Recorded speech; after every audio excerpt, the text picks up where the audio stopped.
솔직히 말씀드리면 오늘 얘기들은 체커기가 끝난 뒤에도 계속 마음속에 맴도는 그런 주제들이에요. 네, 카를로스 사인츠가 윌리엄스 안에서 철학 자체를 바꿔야 한다라고 얘기한 부분, 불안정한 한 해를 보내고 있는 메르세데스가 그래도 2025년에 다시 우승을 노리겠다라고 하는 자신감, 그리고 토토 볼프가 뜻밖에도 크리스티안 호너가 그립다고 털어놓은 이야기, 마지막으로 2026년에 등장할 슈퍼 페라리 엔진에 대한 조용한 약속까지 각각만 봐도 흥미로운 얘기들이지만 이게 한데 모이면 비어있는 주말에도 머릿속이 꽉 차는 느낌이죠.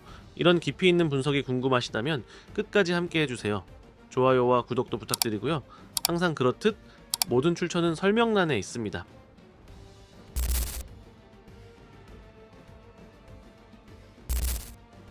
헝가리 주말이 끝난 뒤 카를로스 사인츠는 기술 회의를 마치고 아주 분명한 메시지를 남겼어요.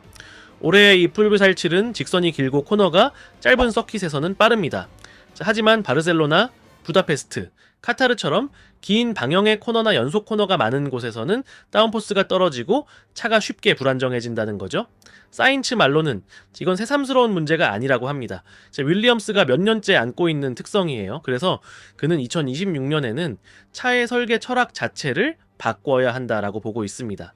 단순히 세팅을 조금씩 손보거나 부분적인 업데이트를 하는 문제가 아니라 차의 기본 콘셉트부터 다시 생각해야 한다는 거죠.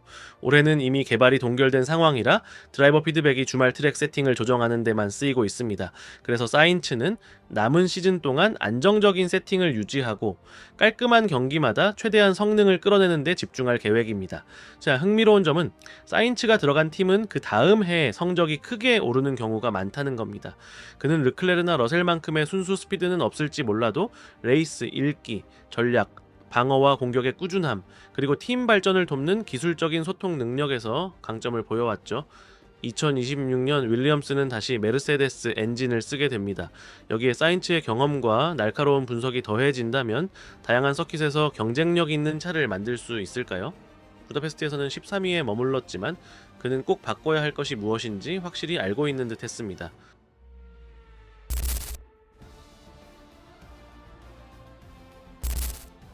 여름 휴식기는 브랭리의 열정을 식히지 못했습니다. 오히려 원래의 리어 서스펜션으로 돌아온 뒤 메르세데스는 부다페스트에서 조지 러셀의 포디움과 키미 안토넬리의 10위를 가져왔죠.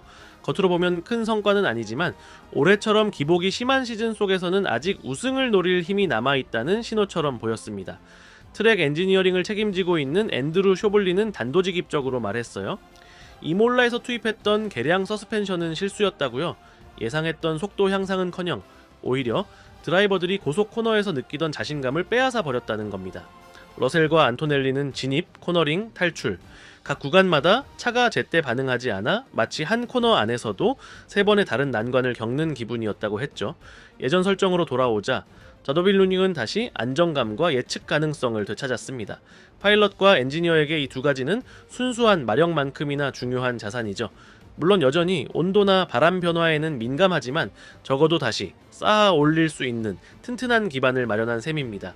그리고 쇼블리는 이 기반에서 캐나다 GP 때처럼 값진 순간을 또 만들어낼 수 있다고 믿고 있습니다.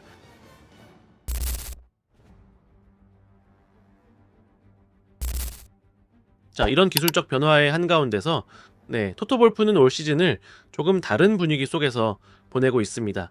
레드불을 이끌던 크리스티안 호너가 자리를 비운 뒤 그는 10년 넘게 현대 F1을 만들어온 라이벌 구도가 사라진 공허함을 느낀다고 털어놨죠. 볼프가 표현한 호너는 논란 많고 호불호가 강하게 갈리는 인물이었고 방송에서는 일부 표현이 검열될 정도로 거친 단어도 섞였습니다. 하지만 호너는 단순한 경쟁자를 넘어 완벽한 맞수였던 겁니다. 제 12년 동안 승리든 패배든 그 뒤에는 언제나 이 둘의 신경전이 있었어요. 공개적인 도발, 정치적인 전략, 패독 뒤에서의 심리전, 긴장감 속에서도 경쟁심을 불태우게 만드는 거의 개인적인 대립이었죠. 볼프는 호너 덕분에 매일 아침 눈을 뜨자마자 다음 수를 생각하게 됐다라고 말합니다. 모든 순간이 장기판 위의 한 수처럼 느껴졌던 거죠. 그가 없는 지금 패독은 한결 조용해졌습니다. 어쩌면 너무 조용해진 걸지도요. 그리고 여기서 한 가지 생각이 남습니다. 이런 라이벌 관계는 단순히 팀 대표들의 자존심 싸움이 아닙니다. 엔지니어, 드라이버, 네, 메카닉 모두가 불가능해 보였던 0.1초를 찾아내게 만드는 추진력이죠. 이 건강한 긴장이 사라지면 F1을 단순한 일요일 경기 이상으로 만드는 그 정신이 조금은 약해질 수 있습니다. 8연속 타이틀을 경험한 팀에게 다시 우승을 다투는 일은 단순히 차를 고치는 문제만은 아닙니다. 그 불꽃, 그 경쟁의 정신을 되찾는 일도 포함돼 있죠. 2026년 완전히 새로운 차가 등장할 시점이 다가오고 있지만 볼프는 2025년의 매 주말이 여전히 브랭리가 승리하는 법을 잊지 않았다는 걸 증명할 무대가 될 수 있다라고 믿고 있습니다.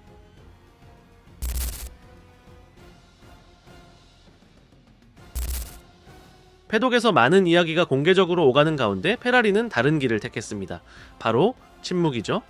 올해 초부터 마라넬로는 특히 2026년 새 파워 유닛 개발을 철저히 조용하게 진행해 왔습니다. 규정 변경이 워낙 복잡해져서 7월 말까지 FIA가 기술 규정을 무려 13번이나 수정했을 정도니까요. 이런 불확실한 상황 속에서 페라리는 말보다 행동을 택한 듯합니다. 2014년 약한 엔진으로 조롱거리가 되었던 기억은 아직도 아픈 상처로 남아 있습니다.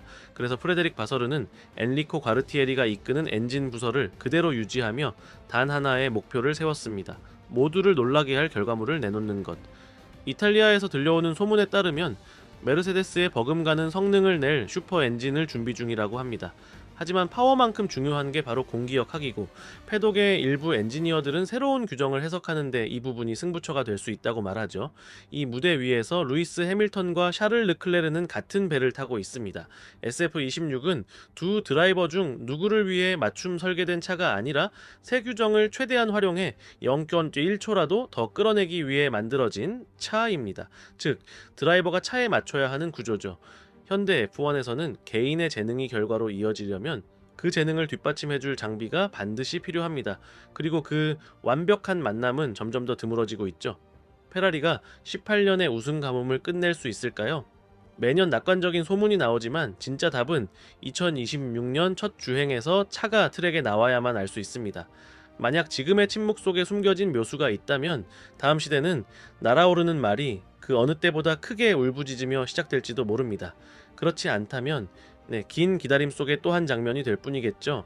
여러분은 어떻게 생각하세요? 2026년이 페라리에게 특별한 해가 될 수 있을까요? 크리스티안 호너의 부재는 패독에 빈자리를 남겼을까요? 그리고 윌리엄스는 정말 철학 자체를 바꿔야 할까요? 이런 깊이 있는 이야기가 좋으셨다면 구독과 좋아요, 알림 설정 부탁드립니다. 끝까지 시청해주셔서 감사합니다. 다음에도 결승선 채널에서 뵙겠습니다.